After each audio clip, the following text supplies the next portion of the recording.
Hello and welcome students, আশা করি তোমরা সকলেই খুব ভালো আছো। জ্ঞানজ্যোতি কোচিং সেন্টার পক্ষ থেকে তোমাদের সবাইকে আরও একবার স্বাগত। তো আমি মীরা ম্যাম, আমি আজ তোমাদের 6th সেমিস্টার যে ডিএসসি সোশিওলজি রয়েছে সেখান থেকে যেই টপিকটি নিয়ে আলোচনা করব বা যেই বিষয়টি নিয়ে আলোচনা করব সেটা তোমরা দেখতেই পাচ্ছ, স্ক্রিনে দেওয়াই রয়েছে। কি বলেছে, এই যে উপজাতি যে রয়েছে, উপজাতির সম্প্রদায়ের বৈশিষ্ট্য, ঠিক আছে, কিছু গুরুত্বপূর্ণ বৈশিষ্ট্য নিয়ে কিন্তু আজ আমি তোমাদের সঙ্গে আলোচনা করব এবং এই উপজাতির বৈশিষ্ট্যগুলোও কিন্তু আমি তোমাদেরকে বুঝিয়ে দেবো। তো চলো আমরা আলোচনায় চলে যাই। দেখো, প্রথমে বলেছি আজ উপজাতি সম্প্রদায় নিয়ে আলোচনা করব, তার বৈশিষ্ট্যগুলি নিয়ে।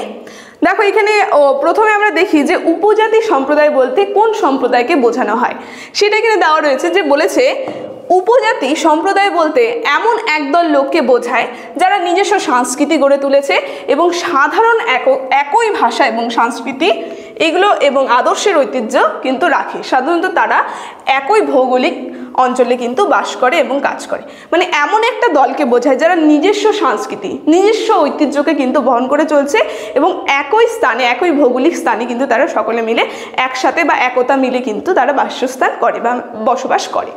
তো দেখো এখানে উপজাতি সম্প্রদায় নিয়ে আমি বললাম, এখন বৈশিষ্ট্য নিয়ে আমি আলোচনা শুরু করব। দেখো প্রথম বৈশিষ্ট্য যদি আমরা দেখি উপজাতির, প্রথম বৈশিষ্ট্যতে বলা হয়েছে সাধারণ বাসস্থান। তো আমরা কি দেখব, সাধারণত উপজাতিরা একটি নির্দিষ্ট অঞ্চলে বাস করে। অবশ্য সব উপজাতি যে একই জায়গায় বসবাস করবেন তারও কিন্তু কোনো নির্দেশন পাওয়া যায় না, কেননা যেই সব উপজাতি যাযাবরের মতো ঘুরে বেড়ায় তাদের স্থানের কিন্তু পরিবর্তন অতি সাধারণ ব্যাপার। মানে উপজাতি বলতে আমরা সবসময় মনে করব যে উপজাতি একই স্থানে থাকছে, তা কিন্তু না। আমরা দেখব যেই উপজাতিগুলো যাযাবর, মানে এক জায়গা থেকে যারা আরেক জায়গায় বাসস্থান করে, তাদের কিন্তু তাদের বাসস্থান যে রয়েছে সেটা কিন্তু পরিবর্তন হওয়াই স্বাভাবিক, ঠিক আছে। দেখো তারপরে পরের বৈশিষ্ট্যতে বলেছে যে একতাবদ্ধতা। মানে আমরা প্রত্যেকটা এই যে উপজাতি সম্প্রদায় যে রয়েছে এদের মধ্যে কিন্তু আমরা এই যে একতাবদ্ধতা, যে এই বিষয়টি কিন্তু খুব ভালোভাবে লক্ষ্য করতে পারবো। সেটা এখানে বলা হয়েছে যে উপজাতিদের দ্বিতীয় বৈশিষ্ট্য হচ্ছে পরস্পরের মধ্যে একতাবদ্ধতা, মানে একতামূলক একটা কিন্তু সম্পর্ক তাদের মধ্যে দেখা যায়। তারপরে তৃতীয় বৈশিষ্ট্যতে বলেছে যে সাধারণ ভাষা। আমরা দেখব এই যে উপজাতি যে রয়েছে এরা সকলেই কি একই ভাষায় কিন্তু কথা বলে থাকে, প্রত্যেকে কিন্তু ভাষা কিন্তু একই হয়, সেটা এখানে বলেছে যে এরা কিন্তু একই ভাষায় কথা বলে। তারপরে পরের বৈশিষ্ট্যতে বলেছে রক্ত সম্বন্ধতা। আমরা দেখব এই যে উপজাতি সম্প্রদায় যে রয়েছে এদের মধ্যে যে রক্তের সম্পর্ক কিন্তু আমরা দেখতে পারবো না। মানে এরা প্রত্যেকেই মনে করে যে যাদের সঙ্গে থাকছে তারা, মানে যেই যে সদস্য মিলে তারা থাকছে সকলেই তাদের রক্তের সম্পর্ক বা তাদের বংশেরই একজন সদস্য। সেটাই বলেছে যে উপজাতিরা প্রত্যেকেই মনে করেন যে তারা পরস্পরের মধ্যে রক্তের সম্পর্ক রয়েছে বা তারা একই বংশ থেকে কিন্তু সৃষ্টি হয়েছে, এটা কিন্তু তারা মনে করেন। মানে সকলেই হচ্ছে তাদের রক্তের সম্পর্কে আর তারা একই বংশের থেকে তৈরি হয়েছে সেই উপজাতি সম্প্রদায়।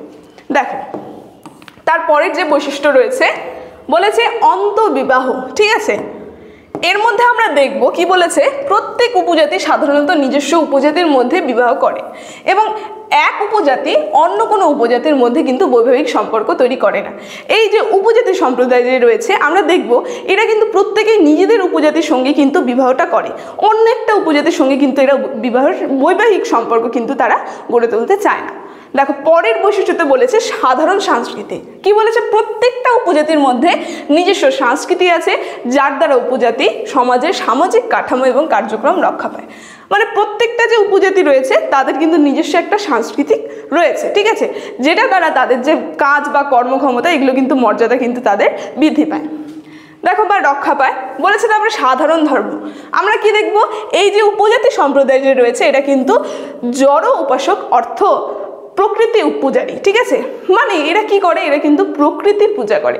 আমরা যেরকম দেখবো হিন্দু ধর্মে যারা রয়েছে তারা মূর্তি পূজা করে, মূর্তির মধ্যে প্রাণ প্রতিষ্ঠা করে মূর্তি পূজা করে, কিন্তু এই যে উপজাতি সম্প্রদায় যে রয়েছে এটা কিন্তু প্রকৃতির মানে পূজারক। মানে কি বলেছে, যেমন গাছপালা, পাহাড়, পর্বত, এই সমস্ত জীবজন্তু প্রভৃতির পূজা কিন্তু তারা করে। তারা সেরকম করে না, তারা যে পর্বত রয়েছে, গাছপালা রয়েছে, ঠিক আছে, জীবজন্তু রয়েছে, এদের কিন্তু তারা পূজা করেন। দেখো তারপরে বলেছে সাধারণ নাম।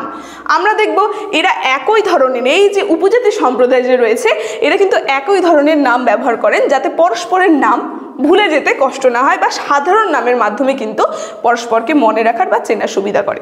মানে এই যে উপজাতি সম্প্রদায় যে রয়েছে এরা একই নাম কিন্তু ব্যবহার করে, আর যদি নাম ব্যবহার করে মানে অনেকটা মিল থাকে সেই নামের সাথে, যাতে তাদের উচ্চারণ করতে বা নাম ডাকতে বা ভুলে যেতে যাতে না হয়।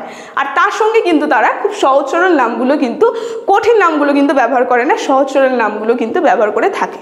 ঠিক আছে, তো এটাই ছিল উপজাতির বৈশিষ্ট্য। আর আজকে এই উপজাতি সম্প্রদায়ের বৈশিষ্ট্য নিয়ে আলোচনা আমার এতটুকুনি ছিল। আলোচনাটা আমি এখানেই শেষ করছি। তবে শেষ করার আগে তোমাদের একটা গুরুত্বপূর্ণ ইনফরমেশন আমি জানিয়ে রাখি। দেখো স্ক্রিনে তোমরা দুটো নাম্বার দেখতে পাচ্ছ, এই নাম্বার দুটি হচ্ছে আমাদের Gyanjyoti coaching centre official helpline number. এখানে তোমাদের সমস্ত সাবজেক্টের নোটস দেওয়া হয়, তার সঙ্গে প্রত্যেকটা সাবজেক্টে কিন্তু অনলাইনে ক্লাস করানো হয়। তো তোমরা যদি আমাদের সঙ্গে যুক্ত হতে চাইছো অবশ্যই নাম্বার দুটির মধ্যে যে কোনো একটি নাম্বারের সঙ্গে যোগাযোগ করে আমাদের সঙ্গে যুক্ত হয়ে যাবে। তো ভিডিওটি শুরু থেকে শেষ অবধি দেখার জন্য থ্যাংক ইউ।